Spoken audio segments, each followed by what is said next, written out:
guys were talking about the idea and then just sort of said, let's just do it?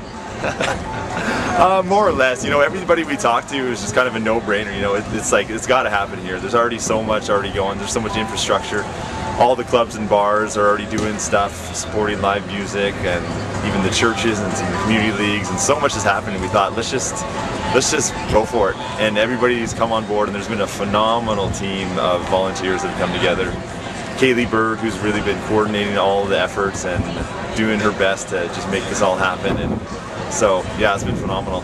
And we've been under the gun lots of times, and there's been high stress at times, but overall, like, the community's really come together to make it happen. And it's sort of part of a wider sort of program or advertising campaign to really brand Whyte Avenue, Old Strathcona as live music. Yeah, as a live music district, really to profile the area as that. And there's already, like I said, there's tons happening already, but not everybody recognizes that. I say to my friends, oh, there's so much going on for live music on Whyte Avenue, and they might be able to say, oh yeah, maybe the Pawn Shop or Blues on Whyte.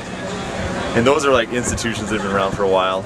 But then there's the Yardbird Suite, and there's Woolly Bullies, and there's Wonder Bar, and the Empress, and the Black Dog, and the list goes on. We've actually identified 27 different venues that have done music over the past 6 months in some function or other.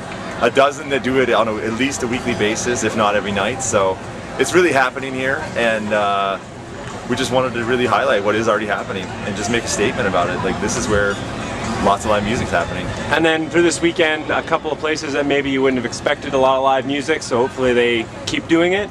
Oh yeah, we're trying to encourage more and more as people see that this is a movement that's a positive thing. It's a good thing for the area. It keeps people in really positive spirits. Then hopefully more and more people will come on board. And everybody I've talked to, everybody I know loves music to a certain degree, and it's a pretty easy thing to have a passion for, and so it's kind of a no-brainer that people just come on board and make it happen.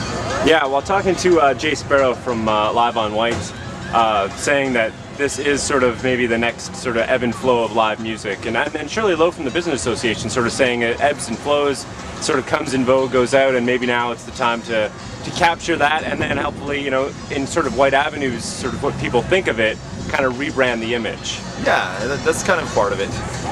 There's been history here, like back in the 80s there was a very vibrant music scene throughout Edmonton, on Whyte Ave particularly, and we want to really continue to support that so that local musicians feel like there's a place for them to play, there's a place for them a reason for them to stay in the city, and just encourage that whole economy. And then have you been talking to anybody from businesses that aren't venues and what they've sort of got a sense of the weekend? You know what, it's just been such a positive vibe down here that other venues there's lots of foot traffic that's drawing people to other cafes and other lounges and whatnot, so everybody's benefiting from it.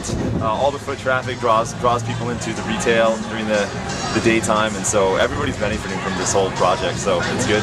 No, it's awesome, and hopefully next year you've got more time to plan it. Yeah, we'll see where it goes. But we have a year from now, so we'll make it happen again.